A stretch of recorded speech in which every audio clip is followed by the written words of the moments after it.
ఓం శ్రీ మాత్రే నమః. ఓం గురుభ్యో నమః. ఓం శ్రీకృష్ణాయ నమః. అందరికీ నమస్కారం అండి. మాఘపురాణం 23వ అధ్యాయం.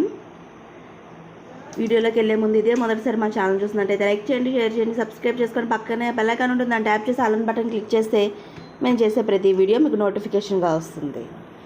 మాఘపురాణం 23వ అధ్యాయంలోకి వెళ్దామండి. నారదుని దౌత్యము, దేవతల దైన్యము.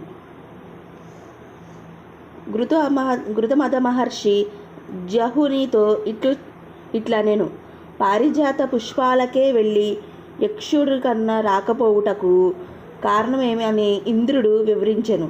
పారిజాత పుష్పాలపైనున్న ఇష్టము అధికమవుటచే తాను భూలోకమునకు పోదలిచెను. ఇంద్రుడు పారిజాత పుష్పాలకై వచ్చు దేవతలను కూడా తనతో తీసుకుని వచ్చాను.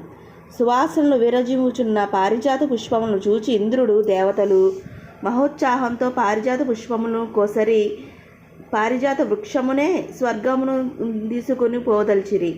ఆ ఉత్సవంలో శ్రీహరి పూజ నిర్మాల్యమును పాదాలతో త్రొక్కితీరి ఫలితంగా దివ్య శక్తులను కోల్పోయిరి.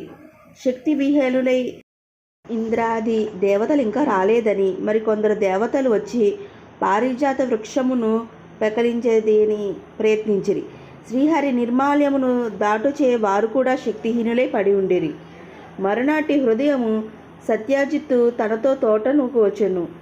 అచట నిస్తేజులై నిలిచిన ఇంద్రాది దేవతలను చూచి వారి పరిస్థితికి ఆశ్చర్యము విచారమును చెంది వారికి నమస్కరించి, ఇంద్రాది దేవతలారా, మీరు మానవులై మాకంటే గొప్పవారు. ఇంతటి మీరు స్వల్ప ప్రయోజనమునకై ఇంతటి అకార్యమును ఏల చేసితిరి?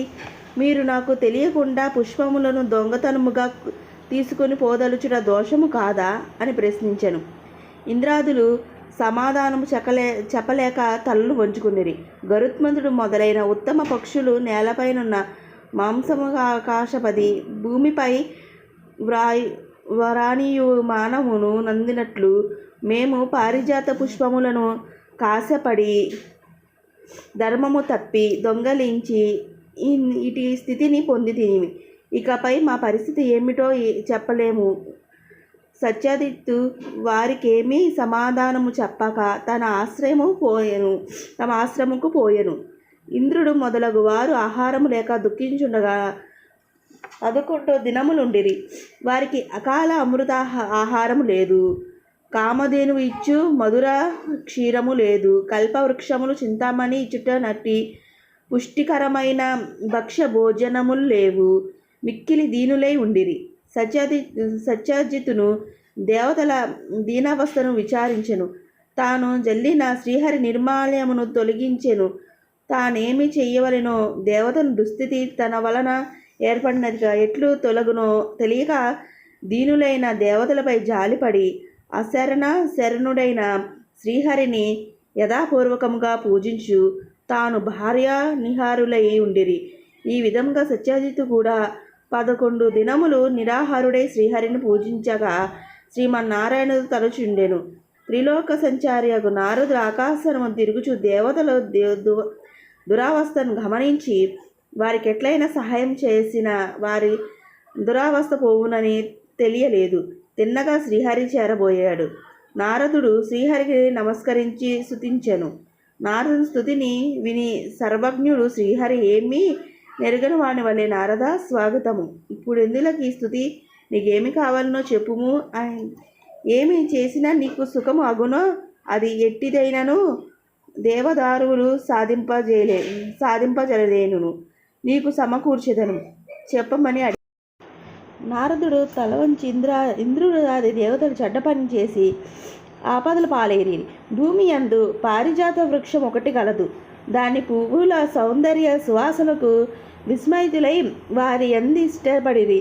ఆ పుష్పములను ప్రతిదినము దొంగిలించుండిరి. ఆ పుష్పములకై మిక్కిలి ఇష్టపడిన రంభ మొదలగు అప్సరస స్త్రీల కొరకు తీర్చుటకై ఇంద్రాది దేవతలతో పాటు వెళ్ళి ఆ పారిజాత వృక్షము వద్ద అగ్ని సమీపమున రెక్కలు కాలిపడిన మిడతల వలె దేవతా గణములతో పడి ఉండినారు. అమృతాహారులైన ఇంద్రాది దేవతలు 11 దినముల నుండి నిరాహారులే దీనులే పడి ఉన్నారు. భగవాన్ శ్రీమన్నారాయణమూర్తి నీవిప్పుడు వారిని దయాయుక్షించి రక్షింపవలెను అని నారదుడు కోరెను.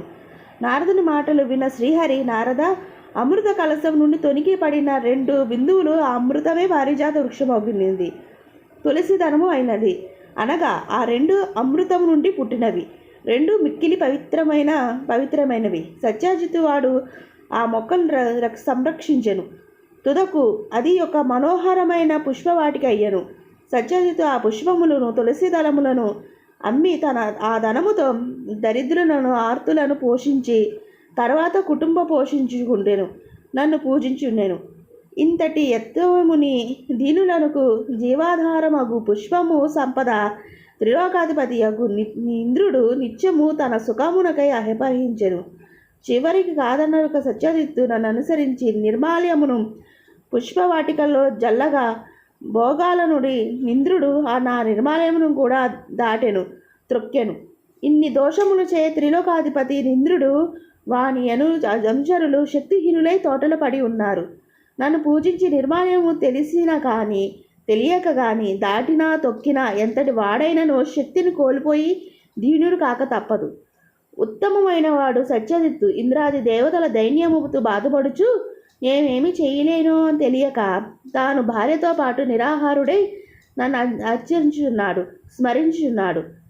ఆషాఢ శుక్ల పాడ్యమి మొదలు నేటి వరకు 11 దినములు దేవతల అమృతము పానము లేక నిరాహారులేరి. సత్యజిత్తు వారిని చూచి భార్యతో పాటు నిరాహారుడై ఉండెను. దేవతలు పుష్పికై నన్ను ప్రతిదినము నర్చించేనాడు. నేడు 11 దినములు అనగా ఏకాదశి తిథి. సత్యజిత్తు నేడు కూడా ఉపవాసం ఉండిరి. నా అష్టాక్షరి మంత్రము జపించు జాగరణను ఆచరించినచో నేను ప్రసన్నుడై అతడు ఏది కోరినను వెంటనే ఇచ్చేదను. అతడి కాదు ఎవరైనా ఏకాదశి నాడు ఉపవాసము నుండి జాగరణ చేసిన ఆ మంత్రము జపించినచో వారి కోరిన దాన్ని ఇచ్చేదను అని విష్ణువు సమాధానమునిచ్చెను. నారదుడు ఏమీ మాట్లాడలేక తన దారి పోయెను అని గృహమహముని